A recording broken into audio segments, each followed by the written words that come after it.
Hello, everyone. And thank you so much for tuning in today. So, I do have candy in my mouth. Probably should spit it out, but it's already there. Totally forgot to get rid of it. But I'm real and raw. And so, one of the things that I'm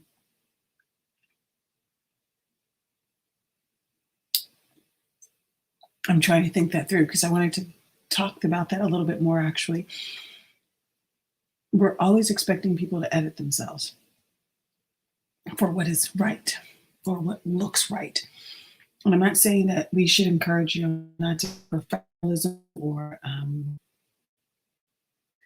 or to show up in a way that's not congruent with the environment.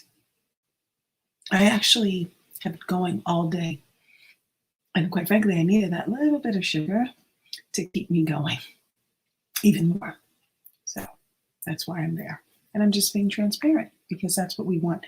We want to encourage our young people to be open and transparent and authentic. But I'm going to put that out so I can talk.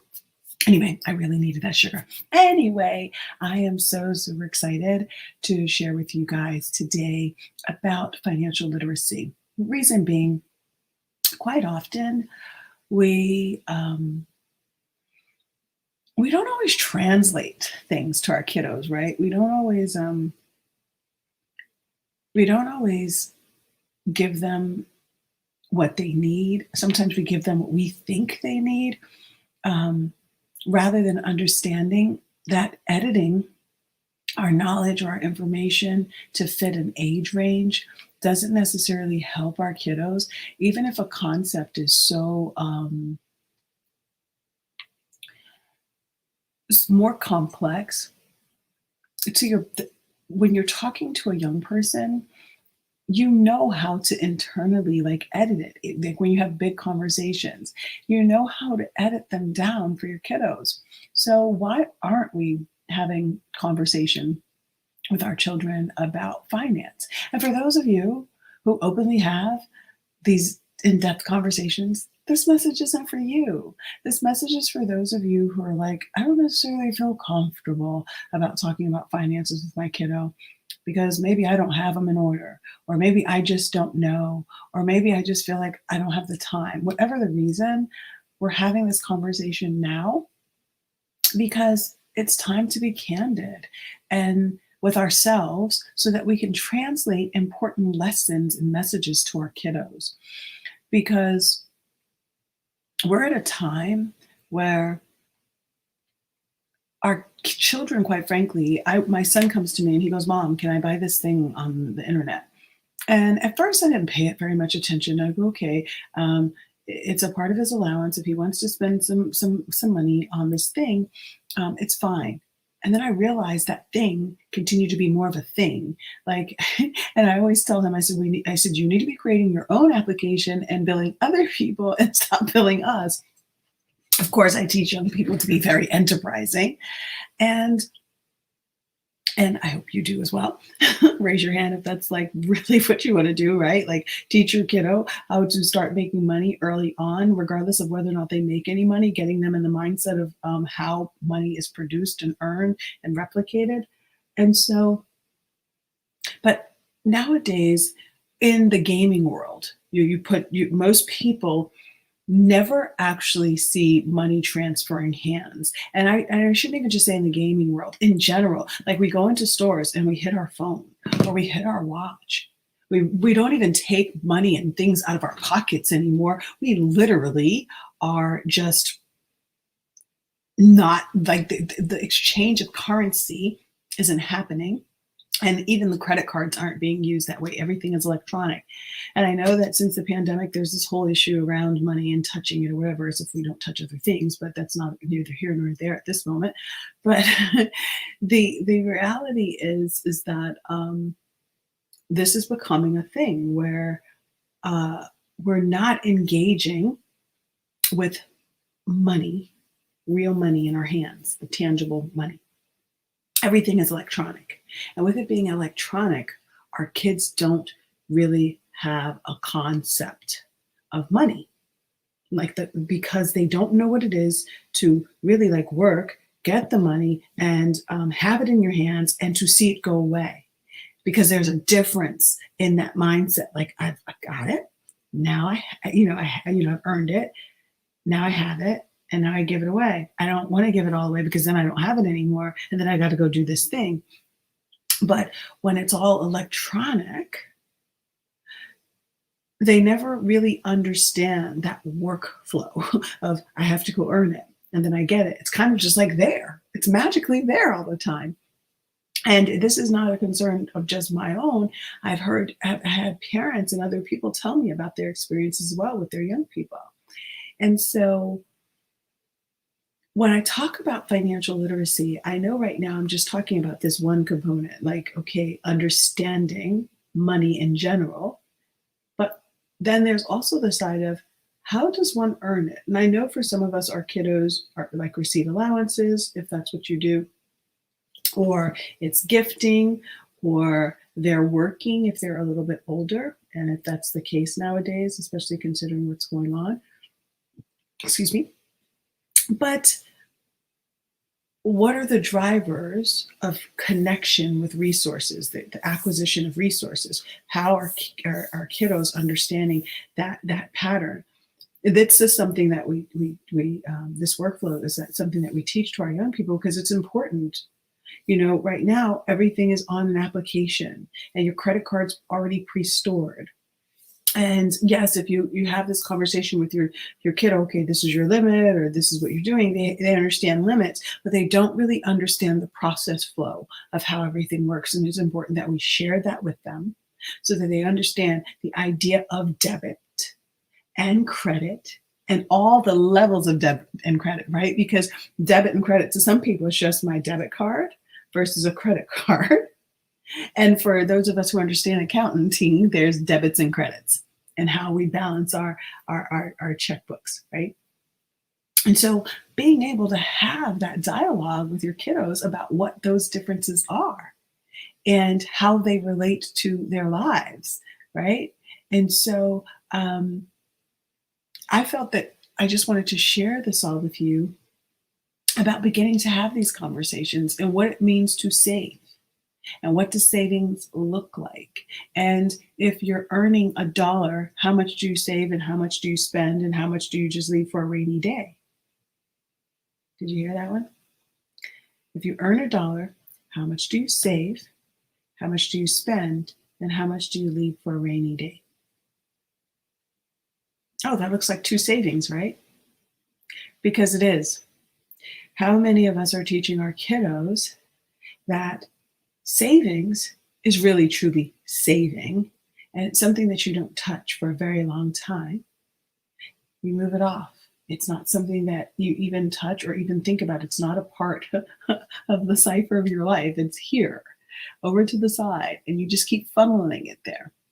But then that rainy day fund is for if something happens in their lives. Well, I really needed to get this thing for soccer, or I needed to do something, whatever it is that they want, or I wanted to save up for this video game because it's an item, it's a thing, it goes like in that save for a thing / rainy day fund. I'll edit what the title of it is, but it's definitely not touching the savings.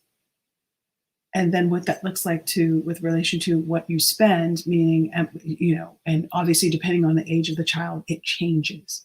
That rainy day fund may never be touched because it's a part of that I have to pay for things fund. But the bottom line is having that conversation about what all of that looks like with our kiddos and what their perception of that is and how they would think money should be used, and getting their input, because it's not that one-way street, like this is what you do. It's kind of like, well, I have some ideas about that, is what your kiddo would say, and we want to listen to what those ideas are, because you never know, this new perspective may just rock our worlds, right? But also having them understand the different layers of what savings accounts look like. Are we talking about a certificate of deposit? Are we talking about investment savings? Are we talking about just a traditional savings? And all of the different things, all of the different accounts in the gamut of that. And then talking to them about real investments.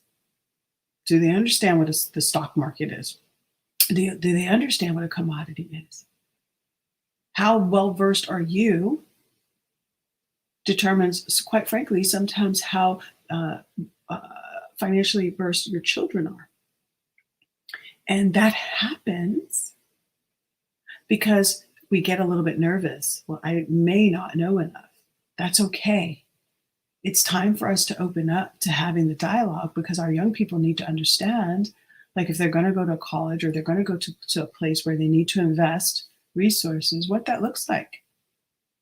Because if they have to invest resources that you've saved up, or there is no savings for them, and they're taking out student loans, they have to understand debt and what that looks like, and how student loan debt plays against other debts for car loans, houses, so on and so forth. And no matter what age range our children fall under, it matters that they have an understanding of whether or not you live in a home, a house, or an apartment, and what rent looks like versus mortgages look like. Or, there are just so many different things. Why would someone have to pay taxes on their income from the state and the government, sometimes also local? And then why do you have to pay taxes on your on sales taxes and all the different various taxes that exist? Because this is all financial literacy as well. And how responsible we handle debts and taxes. Like being able to understand and navigate this entire space, I think sometimes we take for granted all of the layers that exist in financial literacy. And some of us are more well versed than others. Some of us are at different socioeconomic standards, layers, and what that looks like for each of the children as they navigate that. But this is time to level the playing field. That's why I'm here to share all of these insights. And the beauty is we also have Google now, but it can get overwhelming with all the information that's coming from, and depending on which site you choose, you may or may not be getting the information that you need, especially directed towards kiddos. But I think it's a beautiful time now because there's so much opportunity for our kiddos to learn and learn in such a way that it becomes a part of their life. And not just a part of like passing exams and barely having like an ancillary understanding, but truly having an immersive understanding of finance and what it looks like, and understanding all of the layers and how it plays out in how they show up in the world and live their lives. If it's cohesive because they truly understand the broad spectrum of financial literacy, or if they need some help in some areas so that they can become great at it. But either way, it's extremely important that all people, not just our young people, are versed and, quite frankly, fluent in financials. And so I wanted to just come on today and talk about that. And in the beginning, I had my candy gate. But it got me through, and I'm really excited about it. And thank you for always knowing that I'm going to be true, I'm going to be real, I'm going to be authentic, because this is me.